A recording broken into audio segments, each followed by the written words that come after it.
The decision-making and process involved in leaving my abusive relationship was tough, so tough. I spent months and months thinking, discussing, reflecting, and debating. Was there another way? Could I change anything? Was this my fault? Might things be different if he just did this or that? I was fed up with walking on eggshells, sitting on the drive outside my house after work, dreading the mood I might be walking in on. I had had enough of not being able to be myself in my own home. Home should have been my safe place, a space to relax and enjoy my young children's company without fear of the reaction to my voice, my concerns, my wishes. I lost count of the number of times this overgrown toddler threatened to leave us somewhere miles from home while we were on family days out if he didn't get his own way, enough attention, or like my response to something. There were the false promises of improvement in behaviour, interspersed with threats of suicide, which I had to try and handle while my children played downstairs.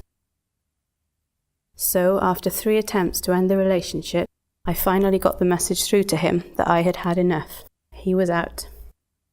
He left the house a month later, after securing himself a new victim, and I thought that was it. I and we were free. I had no idea that the worst was yet to come. I had unknowingly unleashed a monster, intent on revenge and destroying me for daring to see what he was and choosing better for myself. Only now I was fighting him and his girlfriend, who had fallen for all of his charm and lies, like so many before.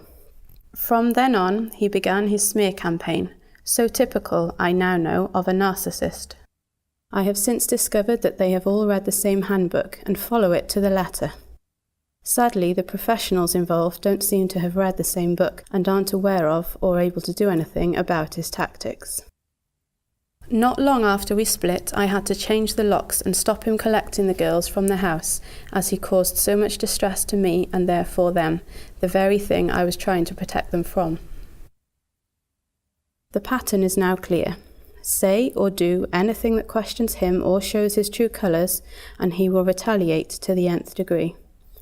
After being through 3 years, so far, of dealings with solicitors, the police, family court, social services, child protection groups, I have learned that I have still not really escaped.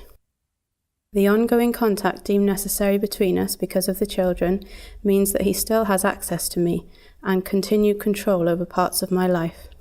Every email still brings the sick feeling to my stomach. What am I being accused of this time? What have I or haven't I done right now? What messages are my children going to come home with that are carefully designed to get to me? Nothing he does is deemed quite bad enough to warrant intervention or consequence, and so it continues. False accusations, intimidation, mind games, control, lies, manipulation, filling my poor children's heads with nonsense. But it's okay, because he's their father and he has rights. When will we be finally free? How bad must it get for someone to step in and protect us? What did I do to deserve this level of continuing torture? I have come a long way from where I was, but still have such a long way left to travel, and I'm not giving up on reaching that place of peace.